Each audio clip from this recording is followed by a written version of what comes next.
Tu estuda também sobre médiums, né? Eu vi algumas postagens tuas sobre mediunidade e tal. O que se pesquisa nessa área? É pra provar que existe ou que não existe? O que tá por trás disso? Então, é o mesmo caso dos ETs lá. Você pode pesquisar tanto pra entender o impacto disso na vida da pessoa, quanto tentar entender o que está acontecendo.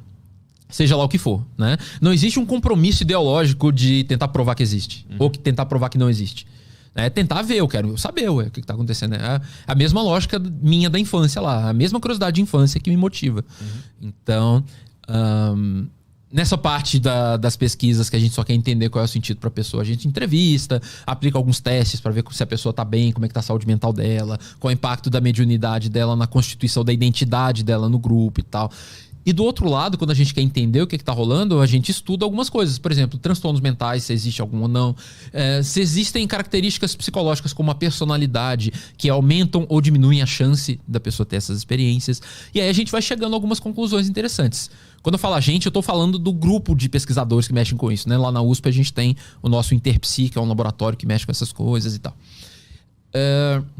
A gente vê, por exemplo, que existe um fenômeno psicológico que está sendo estudado aí desde o século XIX, que a gente chama de dissociação. Dissociação é a capacidade humana, todo mundo tem, a princípio, esse negócio. Alguns mais, outros menos, mas todo mundo tem.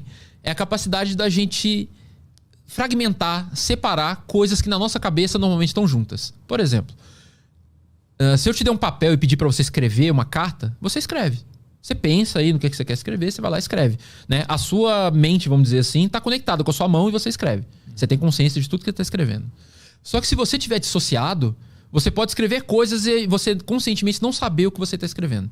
Acontecia isso com a gente. Se você, eu não sei a sua idade, mas quando a gente tinha aquele telefone de fio na casa da gente, geralmente ficava lá na parede e tinha um bloquinho de notas que ficava do lado do telefone pra gente anotar recado. Aí o que acontecia? Aquela sua tia te ligava, você ficava 2 horas lá no telefone e tá de saco cheio e ficava lá rabiscando no bloquinho, viajando, né? Você não tá nem prestando atenção no que sua tia tá falando e nem no bloquinho. Depois que desligava o telefone e você olhava o bloquinho, tinha umas viagens ali que você nem se lembrava de ter feito. Isso é um exemplo de dissociação. Normalmente era pra você ter feito conscientemente aquela parada ali, mas não, né? Você deu uma viajada e sua mão foi sozinha, entre aspas. Eu falo sozinha no sentido de que alguma coisa tá controlando, né? A gente vai discutir o quê. Então, existem testes psicológicos que medem a propensão das pessoas a dissociar. Tem gente que dissocia mais, tem gente que dissocia menos. E quando você faz isso com médiums, seja espíritas, de umbanda, do candomblé, do que for, você vê que, na média, médiums dissociam muito mais do que pessoas não médiums. Né? Isso ajuda a entender um pouco, né, esses episódios, sem a gente precisar apelar para o sobrenatural. Isso não quer dizer que o sobrenatural não exista, mas quando a gente olha primeiro para a explicação mais simples, a dissociação ela aparece muito forte como uma explicação. Então, se todos nós já conseguimos fazer isso, tem algumas pessoas que fazem mais.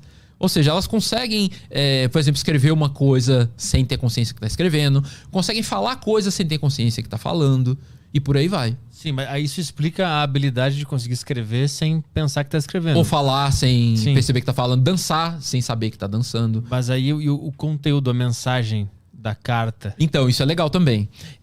Tem uns estudos muito legais mostrando que quanto mais treino você tem nesse negócio, mais, por um lado, padronizadas ficam as mensagens, mas mais bem feitas elas ficam também. Como se você treinasse mesmo, é uma habilidade que aparentemente você pode adquirir.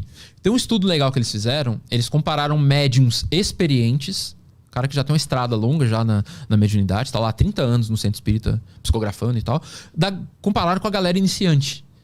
O cara é médio há 1 ano, 2 anos, tá lá. E eles compararam tanto o funcionamento cerebral quanto as mensagens. E o que eles viram?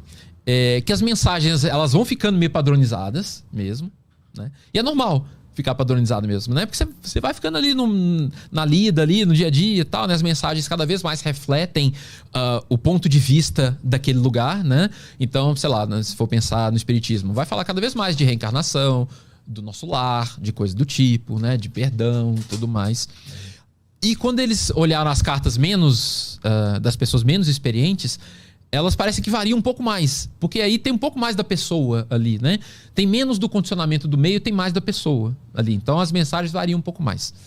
Só que o que foi mais legal é olhar o cérebro dessas pessoas. Eles conseguiram comparar o funcionamento cerebral dos médiums experientes e dos médiums novatos.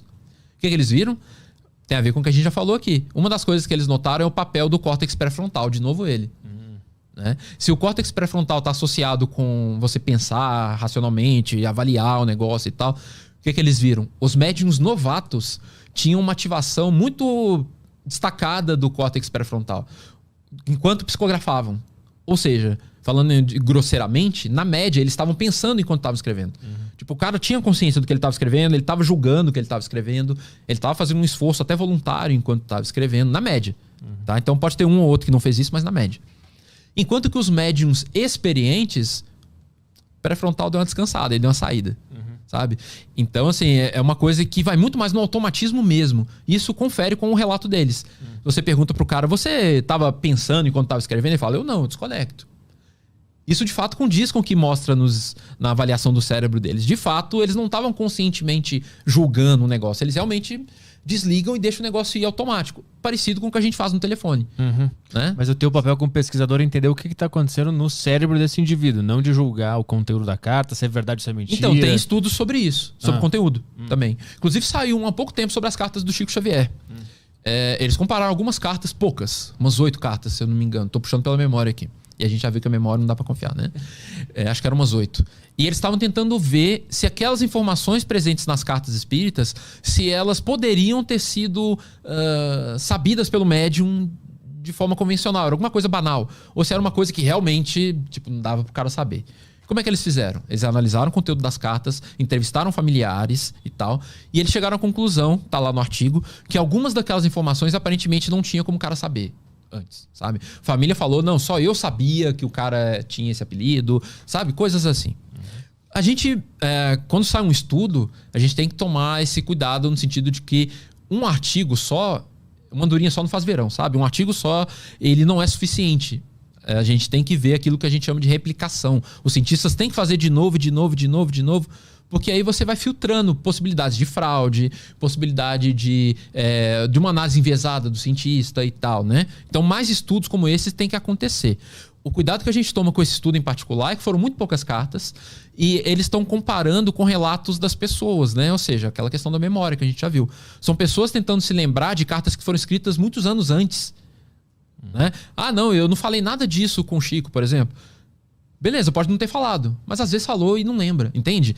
Então a gente tem essa ressalva assim de vamos tomar cuidado. É um resultado interessante? Super, bem legal. Mas vamos repetir com médiums atuais, tentar fazer alguns controles, assim, realmente controlar a informação para ver se realmente não tinha como a pessoa saber na hora. Porque você tentar lembrar disso 10 anos depois, 20 anos depois, isso pode colocar um viés ali, né?